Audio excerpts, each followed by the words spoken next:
Unity mall Chennai Egmore கைத்தறி வளாகத்தில் 4,50,000 சதுரடி பரப்பளவில் 227 கோடி ரூபாய் மதிப்பீட்டில் அமைக்கப்பட்டு வருகிறது.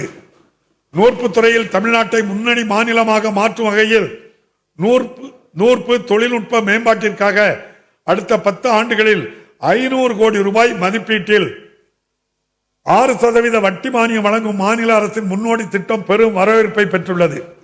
இம்முயற்சிகள் இத்துறையை நவீனமயமாக்கி அடுத்த கட்ட வளர்ச்சியை எட்டிட உதவும். ஏழ்மை நிலையில் உள்ள ஒவ்வொரு குடும்பத்திற்கும் நிரந்தரமான பாதுகாப்பான வீடுகளை கட்டித்தருவது அக்குடும்பங்களின் வாழ்க்கை தரத்தை மேம்படுத்துவதுடன் சமுதாயத்தின் ஒட்டுமொத்த வளர்ச்சிக்கும் பயன்படும் என்பதை இந்த அரசு உணர்ந்துள்ளது. அதன்படி 2024-25 ஆண்டு தொடங்கி அடுத்த 6 ஆண்டுகளில் தலா 3,50,000 ரூபாய் மதிப்பீட்டில் கிராமப்புறங்களில் 8 லட்சம் கான்கிரீட் வீடுகளை கட்டித்தர வேண்டும் என்ற குறிக்கோளுடன் கலைஞரின் கனவு இல்லம் என்ற திட்டத்தை அரசு அறிமுகப்படுத்தியுள்ளது. குடிசைகள் இல்லா மாநிலமாக உருவெடுத்ததற்கான தமிழ்நாட்டின் பயணம் 2010 ஆண்டில் தலா 60,000 ரூபாய் என்ற மதிப்பீட்டில் வீடுகளை அமைப்பதற்கான கலைஞர் வீடு வழங்கும் திட்டத்தின் மூலம் தொடங்கியது. கடந்த 14 ஆண்டுகளில் இத்தொகை 6 மடங்காக உயர்த்தப்பட்டு தற்போது 3,50,000 ரூபாயை எட்டியுள்ளது. வறியோரின் வாழ்க்கை தரத்தை மேம்படுத்துவதில் மாநில அரசிற்கு உள்ள உறுதிப்பாட்டினை இந்த உயர்வு தெள்ள தெளிவாக்கும். இதற்கு மாறாக ஒன்றிய அரசின் பிரதமர் ஊரக வீட்டு வசதி திட்டத்தின் கீழ் 2016 ஆண்டில் வீடு ஒன்றிற்கு நிர்ணயிக்கப்பட்ட 1,20,000 ரூபாய் மதிப்பீடு கடந்த 8 ஆண்டுகளாக உயர்த்தப்படவில்லை. தமிழ்நாட்டில் பிரதமர் ஊரக வீட்டு வசதி திட்டத்தின் கீழ் பயனாளிகளுக்கு வீடு ஒன்றிற்கு வழங்கப்படும் மானிய தொகையானது 2,82,000 ரூபாய் என உயர்த்தப்பட்டு மாநில அரசின் பங்களிப்பாக 1,72,000 ரூபாய், அதாவது மொத்த மதிப்பில் 60% என்பது நாட்டிலேயே தமிழ்நாட்டில் மட்டும்தான் என்பது குறிப்பிடத்தக்கது. ஊரக பகுதிகளில் மருத்துவம், வேளாண் விற்பனை, கல்வி, வங்கி மற்றும் நிதி சேவைகள் போன்ற அத்தியாவசிய சேவைகளை மக்கள் பெறுவதில் சாலை இணைப்புகள் முக்கிய பங்கு வகிக்கின்றன. இதனை மேம்படுத்த முதல்வரின் கிராம சாலைகள் மேம்பாட்டு திட்டம் அறிமுகப்படுத்தப்பட்டது. இத்திட்டத்தின் மூலம் கடந்த 2 ஆண்டுகளில் 4,000 கோடி ரூபாய் மதிப்பீட்டில் 9,653 கிலோமீட்டர் சாலைகளை மேம்படுத்தும் பணிகள் வெற்றிகரமாக நிறைவேற்றப்பட்டுள்ளன. ஊரக பகுதிகளில் கூடுதலாக 10,000 கிலோமீட்டர் நீளமுள்ள சாலைகளை மேம்படுத்தும் நோக்கில் இத்திட்டம் மேலும் 2 ஆண்டுகளுக்கு நீடிக்கப்பட்டுள்ளது. 2019-21 ஆண்டுகளுக்கான 5ஆம் கட்ட தேசிய குடும்ப நல ஆய்வு முடிவுகளின் அடிப்படையில் ஒன்றிய அரசு நிதி ஆயோக் அமைப்பு அண்மையில் வெளியிட்ட அறிக்கையில் தமிழ்நாட்டின் மக்கள் தொகையில் பன்முக வறுமை குறியீடுகளின் கீழ் 2.2% மக்கள் மட்டுமே ஏழைகளாக இருப்பதாக குறிப்பிடப்பட்டுள்ளது. இது தேசிய சராசரியான 14.96% விட மிக குறைவு. இருப்பினும் அடுத்த ஆண்டுகளில் வறுமையை முற்றிலுமாக ஒழிப்பதற்கான இறுதி முயற்சியாக முதலமைச்சரின் தாயுமானவர் திட்டத்தை மாநில அரசு தொடங்கியுள்ளது. மருத்துவம், வீட்டு வசதி மற்றும் கல்வி வாய்ப்புகளை ஒருங்கிணைந்து வழங்குவதன் மூலம் முதற்கட்டமாக 5 லட்சம் மிகவும் வறிய குடும்பங்களை மேம்படுத்துவதை இத்திட்டம் இலக்காக கொண்டுள்ளது. ஆதரவற்ற தனிநபர்கள், முதியவர்கள், ஆதரவற்ற குழந்தைகள், ஒற்றை பெற்றோர் கொண்ட குடும்பங்கள், மாற்றுத்திறன் கொண்டவர்கள், மன வளர்ச்சி குறைபாடு கொண்டவர்கள் மற்றும் சிறப்பு கவனம் தேவைப்படும் குழந்தைகளை கொண்ட குடும்பங்கள் உள்ளிட்ட மிகவும் பின்தங்கியுள்ள மக்களின் முன்னேற்றத்தில் தனி கவனம் செலுத்தி இத்திட்டம் செயல்படுத்தப்பட உள்ளது. மாநிலத்தின் வேளாண் விளைநிலங்களை பாதுகாத்து பராமரிப்பதற்கு இந்த அரசு உறுதி பூண்டுள்ளது. இந்நோக்கத்தை எதிரிட வேளாண்மை மற்றும் உழவர் நலத்துறைக்கென தனி வரவு செலவு திட்டத்தை அறிமுகப்படுத்தியது உள்ளிட்ட பல முன்னோடி நடவடிக்கைகள் மேற்கொள்ளப்பட்டுள்ளன. கலைஞரின் அனைத்து கிராம ஒருங்கிணைந்த வேளாண் வளர்ச்சி திட்டத்தின் கீழ் தரிசு நிலங்கள் விளைநிலங்களாக மாறி வருகின்றன. மேலும் நெல் மற்றும் கரும்பு பயிரிடும் விவசாயிகளுக்கு உயர்த்தப்பட்ட குறைந்தபட்ச ஆதரவு விலையுடன் கூடுதலாக ஊக்கத்தொகை, முழு மானியத்துடன் கூடிய மின் இணைப்புகள் போன்ற நடவடிக்கைகளால் விவசாயிகளின் வருவாய் கணிசமான அளவில் உயர்ந்துள்ளது. மேலும் தமிழ்நாட்டில் உள்ள விவசாயிகள் தேசிய அளவில் தங்களது விளைபொருட்களை விற்பனை செய்துள்ள ஏதுவாக இதுவரை 157 ஒழுங்குமுறை விற்பனை கூடங்கள் மின்னணு தேசிய வேளாண் சந்தனையுடன் நாம் இணைக்கப்பட்டுள்ளன. கடந்த 2021 ஆண்டிலிருந்து 5779 கோடி ரூபாய் மதிப்பிலான 19,60,000 மெட்ரிக் டன் வேளாண் விளைபொருட்கள் மின்னணு தேசிய வேளாண் சந்தையின் மூலம் பரிவர்த்தனை மேற்கொள்ளப்பட்டதுடன் மின்னணு பண பரிமாற்றம் மூலம் 4055 கோடி ரூபாய் வழங்கப்பட்டு 16,13,000 விவசாயிகள் பயனடைந்துள்ளனர். இவை யாவும் மின்னணு வேளாண் வர்த்தகத்தில் தமிழ்நாடு முன்னோடி மாநிலமாக திகழ்வதை உறுதி செய்துள்ளது. சிறுதானியங்களின் உற்பத்தியை அதிகரிக்கும் நோக்கில் நமது அரசு தமிழ்நாடு சிறுதானியங்கள் இயக்கத்தினை செயல்படுத்தியுள்ளது. மேலும் குறுவை பருவத்தில் குறைந்த அளவு நீர் தேவைப்படும் பயிர்களான சிறுதானியங்கள், பருப்பு வகைகள் மற்றும் எண்ணெய் வித்துக்களை மாற்று பயிர்களாக ஊக்குவித்திட பல்வேறு திட்டங்களை அரசு செயல்படுத்தி வருகிறது. தன்னிறைவு மற்றும் பயிர் சுழற்சியை ஊக்குவிக்கும் முன் முயற்சிகளின் பலனாக பருப்பு வகைகள், எண்ணெய் வித்துகள், சிறுதானியங்கள் மற்றும் சிறு தோட்டக்கலை பயிர்களின் நிகர விதைப்பு பரப்பானது 2023 ஆண்டு 40,40,554 ஹெக்டேரில் இருந்து 2024 ஆண்டு 1,11,000 ஹெக்டேராக மும்மடங்கு உயர்ந்துள்ளது. மண்ணின் உயிர்த்தன்மையையும் மற்றும் வளத்தையும் பாதுகாக்க நமது மாண்புமிகு முதலமைச்சர் அவர்கள் 206 கோடி ரூபாய் நிதி ஒதுக்கீட்டில் மண்ணுயிர் காப்போம் திட்டத்தை அறிமுகப்படுத்தியுள்ளார்கள். மாநிலத்தில் உள்ள விவசாயிகள் மற்றும் பால் உற்பத்தியாளர்களின் வருவாயை அதிகரிக்கும் நோக்கத்துடன் விவசாயிகளிடமிருந்து கொள்முதல் செய்யப்படும் பசும்பால் மற்றும் எருமைப்பாலுக்கு லிட்டர் ஒன்றுக்கு 3 ரூபாய் ஊக்கத்தொகையாக உயர்த்தி இந்த அரசு வழங்கி வருகிறது. 2021 ஆண்டு முதல் நுகர்வோரின் நலனை பாதிக்காத வகையிலும் தமிழ்நாட்டின் சுமார் 4 லட்சம் பால் உற்பத்தியாளர்கள் பயனடையும் வகையிலும் பால் கொள்முதல் விலை 6 ரூபாயாக உயர்த்தப்பட்டுள்ளது. வேளாண் தேவைகளுக்கான நீர் ஆதாரங்களை உயர்த்தும் பொருட்டு கடந்த 3 ஆண்டுகளில் அரசு பல்வேறு திட்டங்களை செயல்படுத்தியுள்ளது. அண்மையில் மாண்புமிகு முதலமைச்சர் அவர்களால் 1916 கோடி ரூபாய் மதிப்பீட்டில் அத்திக்கடவு அவிநாசி திட்டம் தொடங்கி வைக்கப்பட்டது. ஈரோடு, கோயம்புத்தூர் மற்றும் திருப்பூர் மாவட்டங்களில் உள்ள 24,468 ஏக்கர் நிலங்களுக்கு பயனளிக்கும் 1045 ஏரிகள் மற்றும் குளங்களுக்கு பவானி ஆற்றின் 1.5 டிஎம்சி உபரி நீரை பயன்படுத்துவதே இத்திட்டத்தின் முக்கிய நோக்கமாகும். மாநிலங்களுக்கு இடையே பாயும் நதிகளின் நீரில் தனது நியாயமான பங்கினை பெறுவதற்கு தேவையான அனைத்து நடவடிக்கைகளையும் மாநில அரசு எடுத்து வருகிறது. காவிரியின் குறுக்கே மேகதாது அணை கட்டப்படுவதை தடுப்பதற்கான அனைத்து முயற்சிகளையும் மாநில அரசு தொடர்ந்து மேற்கொள்ளும். மீனவர்களின் பாதுகாப்பிற்கு மிகுந்த முக்கியத்துவம் அளிப்பதுடன் மாநிலத்தின் பாரம்பரிய மீன்பிடி பகுதிகளில் மீனவர்களின் உரிமைகளை பாதுகாப்பதிலும் இந்த அரசு முழு முனைப்பு கொண்டுள்ளது. கடந்த 2021 ஆண்டு முதல் இலங்கை கடற்படையினால் கைது செய்யப்பட்ட 1219 மீனவர்களில் மாநில அரசின் அயராத முயற்சிகளின் பலனாக 1106 மீனவர்கள் விடுவிக்கப்பட்டு தமிழ்நாட்டிற்கு திரும்பியுள்ளனர். எஞ்சியுள்ள மீனவர்களை உடனடியாக விடுவித்திடவும் இப்பிரச்சனைக்கு நிரந்தர தீர்வு காணவும் தூதரக நடைமுறைகள் மூலம் உறுதியான நடவடிக்கைகளை மேற்கொள்ளுமாறு ஒன்றிய அரசை மாநில அரசு தொடர்ந்து வலியுறுத்தி வருகிறது. தமிழ்நாட்டின் நீண்ட கடற்கரையும் வளமான பல்லுயிர் பரவலாக்கும் நீள பொருளாதாரத்தின் அபரிவிதமான ஆற்றலை பயன்படுத்துவதற்கான தனித்துவமான வாய்ப்பை அளித்துள்ளன.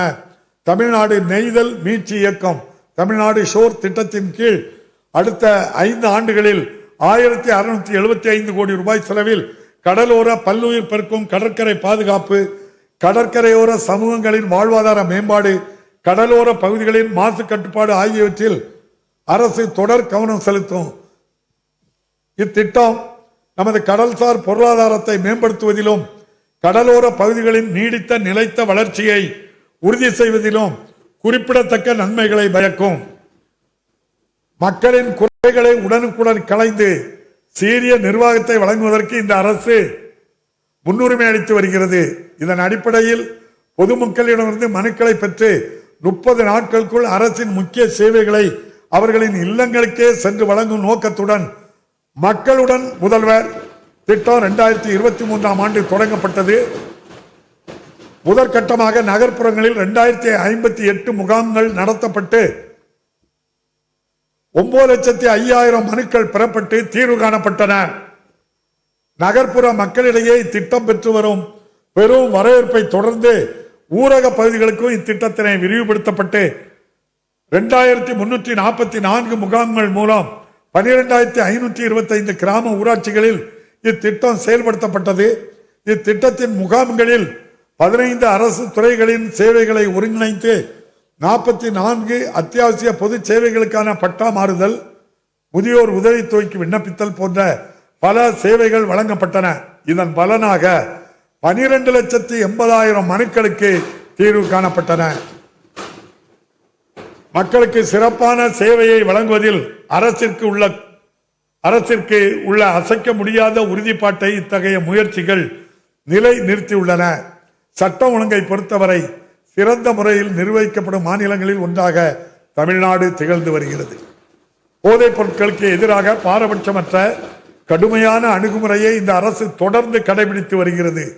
தொடர் சோதனைகள், சிறப்பு போதைப் பொருள் எதிர்ப்பு இயக்கங்கள், விழிப்புணர்வு பிரச்சாரங்கள், மேம்படுத்தப்பட்ட எல்லை சோதனை சாவடிகள் போன்ற நடவடிக்கைகளின் மூலம் இந்த அச்சுறுத்தலை தடுக்க அனைத்து முயற்சிகளையும் அரசு மேற்கொண்டு வருகிறது.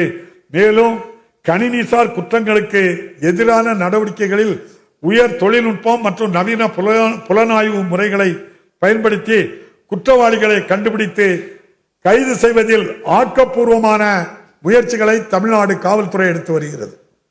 மாநிலத்தின் அமைதி நிலவிடவும் பெண்களுக்கான பாதுகாப்பை உறுதி செய்யவும் அரசால் எடுக்கப்பட்டு வரும் தொடர் நடவடிக்கைகள் காரணமாக தமிழ்நாட்டில் பெண்கள் அதிக அளவில் பணிபுரியும் வாய்ப்பு ஏற்பட்டுள்ளது. இதன் விளைவாக தமிழ்நாட்டின் மொத்த பெண் பணியாளர்களில் 41% பெண்கள் தமிழ்நாட்டில் உள்ளனர் என்பது குறிப்பிடத்தக்கது. மேலும் நமது மாநிலத்தில் நிலவும் அமைதியான வளர்ச்சிக்கு உகந்த சூழலால் தமிழ்நாட்டை நோக்கி புதிய தொழில் முதலீடுகள் வந்த வண்ணம் உள்ளன. நமது மாண்புமிகு முதலமைச்சர் அவர்களின் சீரிய தலைமையின் கீழ் நமது மாநிலம் முதலீடுகளை ஈர்ப்பதில் பெரும் முன்னேற்றம் கண்டுள்ளது. சுமார் 11,500 வேலை வாய்ப்புகளை உருவாக்கக்கூடிய 7,500 கோடி ரூபாய்க்கும் மேலான முதலீடுகளை ஈர்த்து அண்மையில் மாண்புமிகு முதலமைச்சர் அவர்கள் மேற்கொண்ட அமெரிக்க பயணம் பெரும் வெற்றியடைந்துள்ளது. அதற்கு முத்தாய்ப்பாக போர்டு நிறுவனம் மீண்டும் சென்னையில் தனது உற்பத்தியை தொடங்குவதற்கான அறிவிப்பையும் வெளியிட்டுள்ளது. நமது அரசின் அயராத முயற்சியால் 2021ஆம் ஆண்டு முதல் நாட்டின் வாகன உற்பத்தியின் தலைநகரமாக தனது முன்னிலையை தொடர்ந்து நிலைநிறுத்தி வருகிறது. மாநிலம் முழுவதும் பரவலாக மேற்கொள்ளப்படும் முதலீடுகள் அனைத்து பகுதிகளிலும் சமமான மற்றும் சீரான முன்னேற்றத்தை உருவாக்கிட அயராது உழைத்திடும் தமிழ்நாடு அரசின் தொலைநோக்கு பார்வையை பறைசாற்றுகிறது. மாநிலத்தின் தொழில் வளர்ச்சிக்கு மேலும் ஊக்கமளிக்கும் வகையில் புதிய தொழிற்பூங்காக்களை நிறுவிட தேவைப்படும் 45,000 ஏக்கர் நிலங்களை கண்டறிந்து இதுவரை 16,000 ஏக்கர் நிலங்கள் கையகப்படுத்தும் பணியை நிறைவடைந்துள்ளது. சமச்சீரான தொழில் வளர்ச்சியை ஊக்குவிக்கும் வகையில் தஞ்சாவூர், பெரம்பலூர், தருமபுரி மற்றும் தேனி மாவட்டங்களில் புதிய ஷிப்காட் பூங்காக்கள் அமைக்கப்பட்டு வருகின்றன. தொழிலாளர்கள் நலன் பேணும் வகையில் தொழிற்சாலை பணியாளர்களுக்கான தங்கும் இடங்களை ஏற்படுத்த அரசு முன்னோடி நடவடிக்கைகளை மேற்கொண்டுள்ளது. காஞ்சிபுரம் மாவட்டம் வல்லம் வடகாலில் 706 கோடி ரூபாய் செலவில் தமிழ்நாடு அரசால் உருவாக்கப்பட்ட 18,720 படுக்கைகள் கொண்ட தொழிற்சாலை பணியாளர்களுக்கான இந்தியாவின் மிகப்பெரிய வீட்டு வசதி திட்டத்தை மாண்புமிகு முதலமைச்சர் அவர்கள் அண்மையில் தொடங்கி வைத்தார்கள். இதே போன்று மாநிலம் முழுவதும் பெண்களுக்கு பாதுகாப்பான வசதியான தங்குமிட வசதிகள் கிடைப்பதை உறுதி செய்திட பணிபுரியும் மகளிர் விடுதிகள் கழகம் தோழி விடுதிகளை உருவாக்கி வருகின்றது. முத்தமிழறிஞர் கலைஞர் அவர்களின் தொலைநோக்கு முயற்சியான டைட்டல் பூங்கா சென்னை ராஜீவ்காந்தி சாலையில் 2000 ஆண்டில் நிறுவப்பட்டதன் மூலம் தமிழ்நாட்டில் தகவல் தொழில்நுட்ப புரட்சிக்கு வித்திடப்பட்டது. அந்த அடிச்சுவடுகளை பின்பற்றி நமது மாண்புமிகு முதலமைச்சர் அவர்கள் தமிழ்நாட்டின் 2ஆம் மற்றும் 3ஆம் நிலை நகரங்களில் இத்தகைய வளர்ச்சிகளை ஊக்குவிக்கும் வகையில் திருவள்ளூர் மாவட்டம் பட்டாபிராமில் டைட்டல் பூங்காவையும், தஞ்சாவூர், சேலம், விழுப்புரம் மற்றும் தூத்துக்குடி ஆகிய இடங்களில் மினி டைட்டல் பூங்காக்களையும், திருச்சி, கோயம்புத்தூர் ஆகிய இடங்களில் எல்காட் தகவல் தொழில்நுட்ப பூங்காக்களையும் தொடங்கி வைத்துள்ளார்கள். தகவல் தொழில்நுட்பம் மற்றும் இத்துறை சார்ந்த தொழில்களின் வளர்ச்சிக்கான உகந்த சூழலை உருவாக்குவதிலும் பல்லாயிரக்கணக்கான வேலைவாய்ப்புகளை உருவாக்குவதிலும் இப்பூங்காக்கள் பெரிதும் உதவும். உலகெங்கிலும் உள்ள மக்களின் வாழ்க்கை முறையிலும் தொழில்துறையிலும் பெரும் புரட்சியை ஏற்படுத்தி வரும் செயற்கை நுண்ணறிவு துறையில் ஒரு முதன்மையான இடத்தை தமிழ்நாடு பெற வேண்டும் என இந்த அரசு விரும்புகிறது. இதற்காக கல்வி, வேலைவாய்ப்பு, தொழில், ஆராய்ச்சி, மருத்துவம் போன்ற துறைகளில் கவனம் செலுத்தும் செயற்கை நுண்ணறிவு ஆர்டிபிஷியல் இன்டெலிஜென்ஸ் இயக்கத்தை இந்த அரசு தொடங்கியுள்ளது. இந்த இயக்கம் அடுத்த 5 ஆண்டுகளில் இந்தியாவின் முன்னணி செயற்கை நுண்ணறிவு மையங்களில் ஒன்றாக தமிழ்நாட்டில் நிலைநிறுத்தும் என்பதில் ஐயமில்லை. நமது மாநிலத்தில் அதிக வேலைவாய்ப்புகளை உருவாக்குவதில் குறு, சிறு மற்றும் நடுத்தர தொழில் நிறுவனங்களின் பங்களிப்பு முக்கியமானது என்பதை இந்த அரசு முழுமையாக உணர்ந்துள்ளது. கோவிட் பெருந்தொற்று பிந்தைய கடினமான காலகட்டத்தில் இத்துறையின் தேவைகளை நிறைவு செய்திடவும் கடன்களுக்கான உத்தரவாதங்களை நிதி நிறுவனங்களுக்கு வழங்கிடும் வகையில் தமிழ்நாடு கடன் உத்தரவாத திட்டம் என்ற திட்டத்தை அரசு அறிமுகப்படுத்தியது. இதன் விளைவாக குறு, சிறு மற்றும் நடுத்தர தொழில் நிறுவனங்களுக்கு 2023-24 நிதியாண்டில் 4115 கோடி ரூபாய் கடனாக வழங்கப்பட்டுள்ளது. இது முந்தைய ஆண்டுடன் ஒப்பிடும்போது 100% அதிகமாகும். தமிழ்நாடு புத்தொழில் இயக்க நிதியகம், டான்ஷீன், ஆதிதிராவிடர் மற்றும் பழங்குடியினருக்கான புத்தொழில் நிதி மற்றும் தமிழ்நாடு புத்தொழில் மற்றும் புத்தாக்க கொள்கை போன்ற மாநில அரசின் திட்டங்களின் மூலம் நாட்டிலேயே அதிக எண்ணிக்கையிலான புத்தொழில்கள் ஸ்டார்ட் அப் தொடங்கப்பட்ட மாநிலங்களில் ஒன்றாக தமிழ்நாடு உருவெடுத்துள்ளது. பல்வேறு துறைகளில் அமைப்பு சாரா தொழிலாளர்களின் நலனை மேம்படுத்த அரசு சிறப்பான நடவடிக்கைகளை மேற்கொண்டுள்ளது.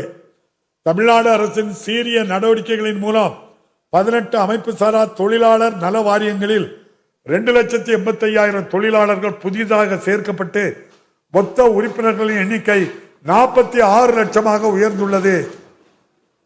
இந்த நிதியாண்டில் மட்டும் பல்வேறு நலத்திட்டங்கள் வாயிலாக அமைப்பு சாரா தொழிலாளர் நல வாரியத்தின் 6,88,000 பயனாளிகளுக்கு 576 கோடி ரூபாய் உதவித்தொகையாக வழங்கப்பட்டுள்ளது.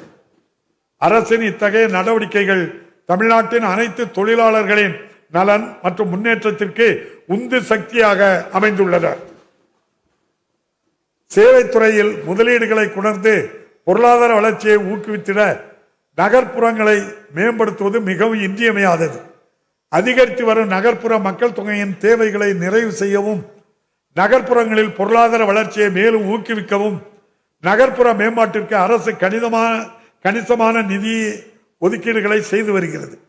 நாட்டிலேயே அதிக அளவில் தமிழ்நாடு நகரமயமாக்கிய நிலையில் கலைஞர் நகர்ப்புற மேம்பாட்டு திட்டம், சிங்கார சென்னை 2.0, நகர்ப்புற சாலை மேம்பாடு திட்டம், கடல் நீரை குடிநீராக்கும் திட்டம் போன்ற திட்டங்களின் மூலம் வேகமாக வளர்ந்து வரும் நகர்ப்புறங்களில் அடிப்படை வசதிகளை மேம்படுத்தல், குடியிருப்புகளுக்கான கட்டமைப்பை மற்றும் சேவைகளை வழங்குதலை அரசு திறம்பட மேற்கொண்டு வருகிறது. சென்னையின் அனைத்து பகுதிகளிலும் சமச்சீரான வளர்ச்சியை உறுதி செய்யும் நோக்கில் தமிழ்நாடு அரசு வட சென்னை வளர்ச்சி திட்டம் என்ற இலட்சிய திட்டத்தை தொடங்கியுள்ளது. இந்த முயற்சியானது சென்னையில் உள்ள வளர்ச்சி குறைந்த பகுதிகளை மேம்படுத்தவும் மாநகரின் வளர்ச்சி பாதையில் அவற்றை ஒருங்கிணைக்கவும் முயல்கிறது. வட சென்னை வளர்ச்சி திட்டத்தின் கீழ் 6,309 கோடி ரூபாய் மதிப்பீட்டில் பள்ளிகள், மருத்துவமனை கட்டடங்கள், நீர்நிலைகள், பூங்காக்கள், விளையாட்டு திடல்கள், பேருந்து முனையங்கள் போன்ற 252 பணிகள் மேற்கொள்ளப்பட்டுள்ளன. நகர்ப்புற சுற்றுச்சூழலை மேம்படுத்தி மற்ற மாநிலங்களுக்கு எடுத்துக்காட்டாக விளங்கும் வகையில் தமிழ்நாட்டில் உள்ள 18 மாநகராட்சிகள் மற்றும் 93 நகராட்சிகளில் உயிரி அகழ்ந்தெழுத்துதல் பயோ மைனிங் திட்டங்களை மாநில அரசு தொடங்கியுள்ளது. இதன் மூலம் பல ஆண்டுகளாக குவிந்துள்ள பழைய கழிவுகள் அகற்றப்பட்டு அப்பகுதிகள் பூங்காக்களாகவும் பசுமை பகுதிகளாகவும் மேம்படுத்தப்பட்டு வருகின்றன. இந்த முறையில் சென்னை பெருங்குடி குப்பை கிடங்கில் குப்பைகளை தரம் பிரித்து அகற்றும் செயல்முறை மூலம் 96 ஏக்கர் நிலம் மீட்கப்பட்டுள்ளது. தமிழ்நாட்டில் அரசு தனியார் பங்களிப்பின் மூலம் சாலை கட்டமைப்பு மேம்பாட்டில் கணிசமான முதலீடுகளை ஈர்க்கவும் உலக தரம் வாய்ந்த சாலை கட்டமைப்பு திட்டங்களை தலை சிறந்த மேலாண்மை நடைமுறைகளை கொண்டு செயல்படுத்தவும் தமிழ்நாடு மாநில நெடுஞ்சாலைகள் ஆணையத்தை டான்சா அரசு உருவாக்கியுள்ளது. அரசின் இத்தகைய முயற்சிகள் மாநிலம் முழுவதும் பாதுகாப்பான மற்றும் விரைவான போக்குவரத்திற்கு உதவும், தொழில் புரிவதை எளிதாக்கவும், அரசின் சேவைகளை பெற பொதுமக்கள் கடைபிடிக்க வேண்டிய சட்ட விதிகளை எளிமையாக்கவும் சிம்பிள் கான் முன்னெடுப்பின் மூலம் பெரும் நிர்வாக சீர்திருத்தங்களை அரசு மேற்கொண்டு வருகிறது. கட்டட திட்ட வரைபட ஒப்புதலினை சுய சான்றிதழ் அடிப்படையில் விரைவாக வழங்குவதற்காக அண்மையில் ஒரு புதிய திட்டத்தை அரசு தொடங்கியுள்ளது. பெரும் வரவேற்பை பெற்றுள்ளன. இத்திட்டத்தின் கீழ் கடந்த 3 மாதங்களில் மட்டும் 36,134 பயனாளிகள் விண்ணப்பித்து இணைய வழியில் கட்டட வரைபட அனுமதி பெற்றுள்ளனர். கடந்த 3 ஆண்டுகளாக மாண்புமிகு பிரதமர் அவர்களிடம் மாண்புமிகு முதலமைச்சர் அவர்கள் முன்வைத்த தொடர் வேண்டுகோளின் அடிப்படையில் சென்னை மெட்ரோ ரயில் 2ஆம் கட்ட திட்டத்திற்கு 50-50 என்ற விகிதத்தில் பங்கு மூலதன உதவி வழங்க வேண்டும் என்ற நீண்ட நாள் கோரிக்கைக்கு ஒன்றிய அரசு இறுதியாக ஒப்புதல் அளித்துள்ளது. இதன் மூலம் திட்டமிட்டவாறு இப்பணிகளை முடிக்க வழிவகை ஏற்பட்டுள்ளது. மேலும் மாநில அரசு கருத்துரு அனுப்பியுள்ள மதுரை மற்றும் கோயம்புத்தூர் மெட்ரோ ரயில் திட்டங்களுக்கும் ஒன்றிய அரசு ஒப்புதல் அளிக்க வேண்டும். சிறந்த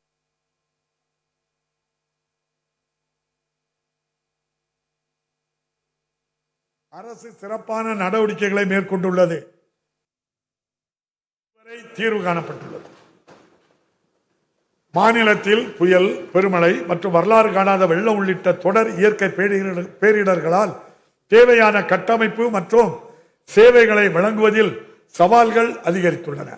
அடிக்கடி ஏற்படும் தீவிர வானிலை மாற்றங்கள் அண்மை காலங்களில் கணிசமாக அதிகரித்துள்ளதுடன் மாநிலத்தின் சில பகுதிகள் ஒரு முழு ஆண்டிற்கான ஒட்டுமொத்த மழையை 24 மணி நேரத்திற்குள் பெற்றுள்ளன. திட்டமிடுதல், முன்னெச்சரிக்கை மற்றும் துயர் தணிப்பு நடவடிக்கைகளை அரசு சிறப்பாக மேற்கொண்ட போதிலும் இத்தகைய காலநிலை மாற்றங்கள் பொதுமக்களின் வாழ்வாதாரம் மற்றும் மாநிலத்தின் கட்டமைப்புகளுக்கு கணிசமான சேதத்தை ஏற்படுத்தியுள்ளன. அண்மையில் தமிழ்நாட்டில் 14 மாவட்டங்களில் பெரும் சேதத்தை விளைவித்த பெஞ்சல் புயல் 40 உயிரிழப்புகளை ஏற்படுத்தியதுடன் பொதுமக்களின் சொத்துக்கள் மற்றும் கட்ட அமைப்புகளுக்கு பெரும் சேதத்தை ஏற்படுத்தியுள்ளது. இப்பேரிடரால் மிகவும் பாதிக்கப்பட்ட குடும்பங்களுக்கு உடனடி நிவாரணமாக 2000 ரூபாய் மாநில அரசால் வழங்கப்பட்டது. எனினும் தற்காலிக மற்றும் நிரந்தர நிவாரண பணிகளையும் மறுசீரமைப்பு பணிகளையும் மேற்கொள்வதற்காக கூடுதல் நிதி தேவைப்படுவதால் தேசிய பேரிடர் நிவாரண நிதியில் இருந்து மாநில அரசு கோரியுள்ளவாறு 6675 கோடி ரூபாயை ஒன்றிய அரசு விடுவித்திட வேண்டும். டாக்டர் அரவிந்த் பனகாரியா அவர்களின் தலைமையிலான 16வது நிதிக்குழு தமிழ்நாட்டிற்கு வருகை தந்த போது நமது கோரிக்கைகள் அனைத்தும் முன்வைக்கப்பட்டன.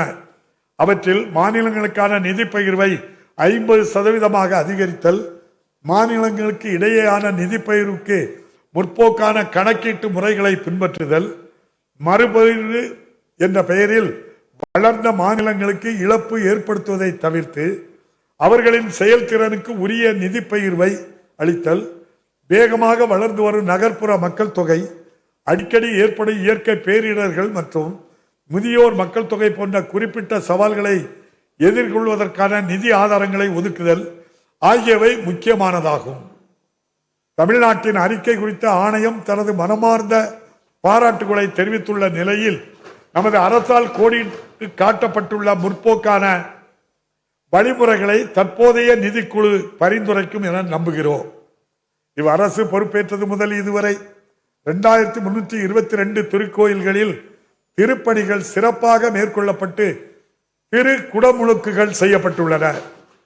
மேலும் 6882 கோடி ரூபாய் மதிப்புள்ள 7133 ஏக்கர் நிலம் கோவில் நிலங்கள் ஆக்கிரமிப்புகளிலிருந்து மீட்கப்பட்டுள்ளன. இது மட்டுமன்றி 9681 திருக்கோயில்களில் 5486 கோடி ரூபாய் செலவில் 21908 திருப்பணிகள் நடைபெற்று வருகின்றன. திருத்தலங்களின் ஒன்றிணைந்த பெருந்திட்டத்தின் ஒரு பகுதியாக 1770 கோடி ரூபாய் செலவில் 19 கோயில்களில் கோவில் வளாகங்களில் கூடுதல் கட்டமைப்பு வசதிகள் உருவாக்கப்பட்டு வருகின்றன. கேரளாவின் கோட்டயம் மாவட்டத்தில் வைக்கம் போராட்டத்தின் 100ஆண்டு நினைவு விழாவில் பங்கேற்ற மாண்புமிகு முதலமைச்சர் அவர்கள் வைக்கம் வீரர் தந்தை பெரியார் அவர்களின் மறு சீரமைக்கப்பட்ட நினைவகம் மற்றும் நூலகத்தினை திறந்து வைத்தார். வைக்கம் போராட்டத்தில் தந்தை பெரியாரின் தீவிர ஈடுபாடும் குறிப்பாக கோவில் நுழைவு இயக்கத்திற்கான அவரது பங்களிப்பும் இந்தியாவில் சமூக நீதி மற்றும் சமத்துவத்திற்கான பாதையை வகுத்தன. பெரியாரின் வழியில் வந்த நமது அரசானது பெரியாரின் நெஞ்சில் தைத்த முள்ளை அகற்றிடும் வகையில் அனைத்து சாதியினரும் அர்ச்சகராகலாம் என்ற வரலாற்று சிறப்புமிக்க திட்டத்தினை செயல்படுத்தியது. தற்போது பழனி, மதுரை, திருச்செந்தூர், திருவண்ணாமலை, ஸ்ரீரங்கம் மற்றும் திருவல்லிக்கேணி ஆகிய இடங்களில் இயங்கி வரும் அர்ச்சகர் பயிற்சி பள்ளியில் இதுவரை 286 மாணவர்கள் பயிற்சி பெற்றுள்ளனர். சிறுபான்மையினரின் பாதுகாப்புக்கு உரிய அரணாக விளங்கியுள்ள இந்த அரசு அவர்கள் நலனை காத்திடும் வகையில் பல்வேறு நலத்திட்டங்களை நிறைவேற்றி வருகிறது. சிறுபான்மையினரின் நீண்ட நாள் கோரிக்கையினை ஏற்று சிறுபான்மையினர் கல்வி நிறுவனங்களுக்கான நிரந்தர சான்றிதழ்களை இணைய வழியில் எளிமையாக வழங்கிட இந்த அரசு உத்தரவிட்டுள்ளது. மேலும் சிறுபான்மை சமூகங்களின் வழிபாட்டு தலங்களை புனரமைத்து பாதுகாக்கும் பொருட்டு கணிசமான நிதி ஒதுக்கீடு செய்யப்பட்டுள்ளது. மாண்புமிகு முதலமைச்சர் அவர்களால் திறந்து வைக்கப்பட்ட கீழடி அருங்காட்சியகம் சர்வதேச அளவில் பெரும் பாராட்டுகளை பெற்றதுடன் இதுவரை உலகெங்கும் இருந்து 6 லட்சத்திற்கும் மேலான பொதுமக்கள் பார்வையிட்டுள்ளனர். இதனைத் தொடர்ந்து ஆதிச்சநல்லூர், சிவகலை மற்றும் கொற்கை ஆகிய இடங்களில் மேற்கொள்ளப்பட்ட அகழ் ஆராய்ச்சிகளின் போது கண்டெடுக்கப்பட்ட தொல்பொருட்களை கொண்டு திருநெல்வேலியில் உலக தரம் வாய்ந்த பொருணை அருங்காட்சியகம் நிலவுவதன் மூலம் தமிழ் பண்பாட்டின் வளமான காலத்தை கடந்து நிற்கும் பழம் பெருமையினை உலகிற்கு வெளிப்படுத்திட இந்த அரசு திட்டமிட்டுள்ளது. மேலும் ராஜேந்திர சோழனின் கடல் கடந்த வெற்றி பயணம் மற்றும் அயல்நாட்டு வணிக தொடர்புகளை நினைவுகூறும் வகையில் கங்கை கொண்ட சோழபுரத்தில் அருங்காட்சியகம் ஒன்று அமைக்கப்பட்டு வருகிறது. தற்போது 8 இடங்களில் தொல்லியல் ஆராய்ச்சிகளும் கொற்கை துறைமுக பகுதிகளில் முன்கள ஆய்வுகளும் நடைபெற்று வருகின்றன. வள்ளுவன் தன்னை உலகினுக்கே தந்து வான்புகள் கொண்ட தமிழ்நாடு என்றார் பாரதியார். மகாகவி பாரதியின் மேற்குறிப்பிட்ட கூற்றிக்கிணங்க வான்புகள் கொண்ட திருவள்ளுவரை இவ்வுலகிற்கே கொடையளித்து தமிழ்நாடு பெருமுகள் அடைந்துள்ளது. கன்னியாகுமரியில் முத்தமிழறிஞர் கலைஞர் அவர்களால் பேரறிவின் சிலையாக நிறுவப்பட்ட ஐயன் திருவள்ளுவர் சிலைக்கு இந்த ஆண்டு வெள்ளி விழா ஆண்டாகும். திருவள்ளுவர் தனது 133 அதிகாரங்கள் மூலம் அன்பு, அறநெறி மற்றும் சமத்துவத்தின் பெருமைகளை உலகெங்கும் ஒலிக்க செய்துள்ளார். இந்த வெள்ளி விழா ஆண்டை முன்னிட்டு குமரி முறையில் அமைந்துள்ள விவேகானந்தர் பாறையும் திருவள்ளுவர் சிலையும் இணைக்கும் வகையில் நாட்டிலேயே முதலாக அமைக்கப்பட்ட கண்ணாடிகளை பாலத்தை மாண்புமிகு முதலமைச்சர் அவர்கள் திறந்து வைத்தார். இந்த வெள்ளி விழா ஆண்டு கொண்டாடப்படுவது திருவள்ளுவரின் மாண்பினை போற்றுவதற்கும் எதிர்கால சந்ததியினருக்கு திருக்குறளின் உரிய கருத்துக்களை எடுத்து செல்வதற்கும் உரிய வாய்ப்பாக அமையும். சுயமரியாதை, சமூக நீதி, சமத்துவம், பகுத்தறிவு சிந்தனை மற்றும் பரிவு ஆகிய கொள்கைகளை சிறிதளவும் பிறளாது கடைபிடிக்க இந்த அரசு உறுதி கொண்டுள்ளது. தந்தை பெரியார், அண்ணல் அம்பேத்கர், பெருந்தலைவர் காமராஜர், பேரறிஞர் அண்ணா, முத்தமிழறிஞர் கலைஞர் போன்ற பெரும் தலைவர்களின் சிந்தனைகள் மற்றும் கொள்கைகள் இந்த அரசை தொடர்ந்து வழிநடத்தி வருகின்றன. எதிர்காலத்திலும் வழி நடத்தும். நமது அரசு பொறுப்பேற்றது முதல் மக்களுக்கு அளித்த வாக்குறுதிகளை அவர்களது எதிர்பார்ப்புகளுக்கும் மேலாக நிறைவேற்றியுள்ளதுடன் குறுகிய காலத்தில் செய்த இச்சாதனைகள் குறித்தும் ஒருமித்த முன்னேற்றம் குறித்தும் இந்த அரசு பெருமிதம் கொள்கிறது. தமிழ்நாட்டு மக்களின் நல்வாழ்வு மற்றும் வளத்திற்காக தொடர்ந்து அர்ப்பணிப்புடன் செயலாற்றி மாபெரும் தமிழ் கனவை நனவாக்கிட இந்த அரசு முழு மூச்சுடன் பாடுபடும். நமது அரசின் மீது தமிழ்நாட்டு மக்கள் வைத்திருக்கும் அசைக்க முடியாத நம்பிக்கையினை அண்மையில் நடந்து முடிந்த நாடாளுமன்ற பொதுத் தேர்தல் முடிவுகள் மூலம் வெளிப்படுத்தியமைக்கு தனது மனமார்ந்த நன்றிகளை தெரிவித்துக் கொள்வதுடன் அந்த நம்பிக்கையினை இனிவரும் நாட்களிலும் இந்த அரசு தவறாது காத்திடும். ஒட்டுமொத்த நாட்டிற்கும் சமூக நீதி, மத நல்லிணக்கம், பகுத்தறிவு சிந்தனை மற்றும் மக்களாட்சி கோட்பாடுகளுக்கு வழிகாட்டியாக தமிழ்நாடு திகழ்வதை இந்த அரசு உறுதி செய்யும். நாட்டின் பிற மாநிலங்கள் மட்டுமின்றி தெற்காசியாவிற்கே முன்மாதிரியாக மாநிலமாகவும் தமிழ்நாட்டை உருவாக்கிட இந்த அரசு அனைத்து முயற்சிகளையும் மேற்கொள்ளும். அனைவருக்கும் மீண்டும் ஒரு முறை எனது இனிய பொங்கல் நல்வாழ்த்துக்களை தெரிவித்துக் கொண்டு மகாகவி பாரதியாரின் காலத்தால் அழியாத கவிதை வரிகளுடன் எனது உரையை நிறைவு செய்கிறேன். வாழிய செந்தமிழ், வாழ்க நற்றமிழர், வாழிய பாரத மணித்திருநாடு. மாண்புமிகு அவை முன்னர் அவர்களின் தீர்மானம் பேரவையின் முடிவு கூடப்படுகிறது. ஏற்போர் ஆம் என்க, மறுப்போர் இல்லை என்க. மறுப்போரே இல்லை என்று கருதுகிறேன். மறுப்போரே இல்லை. தீர்மானம் ஒருமனதாக நிறைவேறியது. இன்று சட்டமன்ற உறுப்பினர்களுக்கு கணனியில் பதிவேற்றம் செய்யப்பட்ட ஆளுநரின் உரையின் ஆங்கிலம் மற்றும் தமிழில் அச்சிடப்பட்ட பகுதிகள் மட்டுமே அவை குறிப்பில் இடம்பெறும்.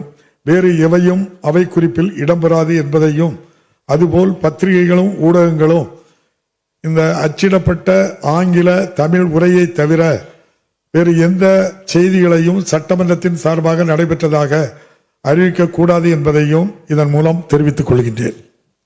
மேலும் 12/2/2024 அன்று நாட்டுப்பண் இசைத்தல் குறித்து நம்முடைய மாண்புமிகு ஆளுநர் அவர்கள் எனக்கு கடந்த ஆண்டே கடிதம் எழுதி இந்த பிரச்சனை ஏற்கனவே தீர்க்கப்பட்டு விட்டது. ஆளுநர் உரை இன்றைய நிகழ்வு என்பது அரசமைப்பு சட்டம் உறுப்பு 176(1) கீழ் மாண்புமிகு ஆளுநருக்குள்ள கடமை.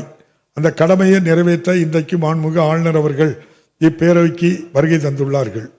இப்பேரவை எப்போதும் மரபுகளை மதித்து பின்பற்றி வருகின்றது. அந்த வகையில் மாண்புமிகு ஆளுநர் உரையின் தொடக்கத்திற்கு முன்பு தமிழ்தாய் வாழ்த்தும் இந்நிகழ்வின் பின்னர் நாட்டு பண்ணும் பாடப்பட்டு வருகிறது என்பதை மாண்புமிகு உறுப்பினர்களின் மேலான கவனத்திற்கு தெரிவித்துக் கொள்கிறேன். நாட்டுப்பண்